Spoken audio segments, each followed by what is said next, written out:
Have we ever talked about what it's like to go from dopamine dominant to adrenaline dominant? This pattern came up with a client recently, so I thought I'd do a post about it.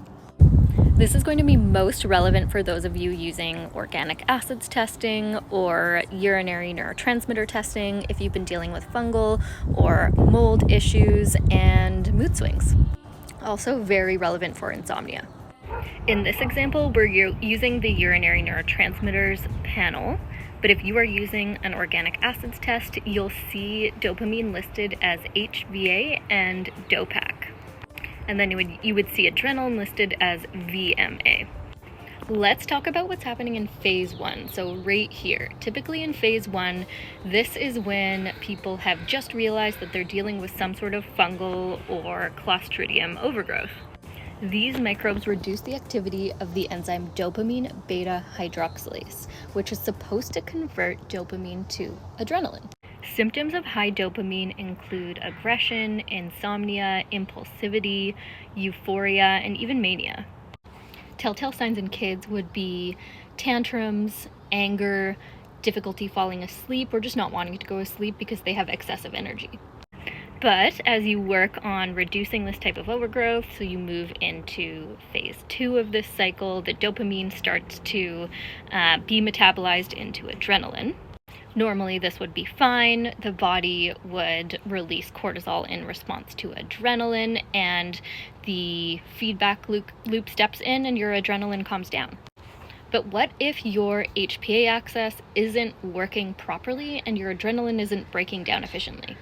Then you are more likely to experience a racing heart, heart palpitations, fear, anxiety, nervousness, and again, difficulty with sleep and insomnia.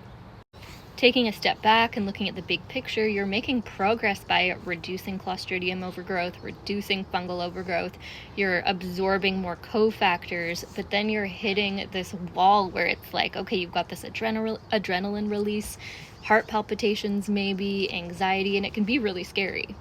And if you present this information to your doctor, well, they're going to want to put you on a beta blocker. But what you're really going to want to do is go back to our posts about advanced adrenal dysfunction and work through the root causes of that. I should mention as well that this goes hand in hand with dysautonomia.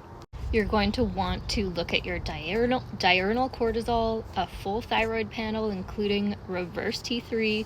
If you're in menopause, you may want to look at all of your sex hormones, including DHEA and pregnenolone, looking for the areas where you can input optimization in order to support your HPA axis so that the feedback loop that turns off adrenaline actually kicks in.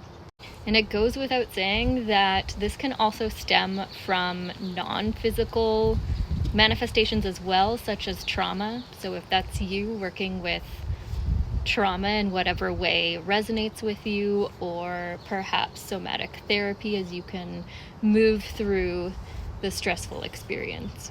If you like this type of content, if you enjoy hearing about working with organic acids tests or other types of labs, let me know in the comments below what you would like to see more of.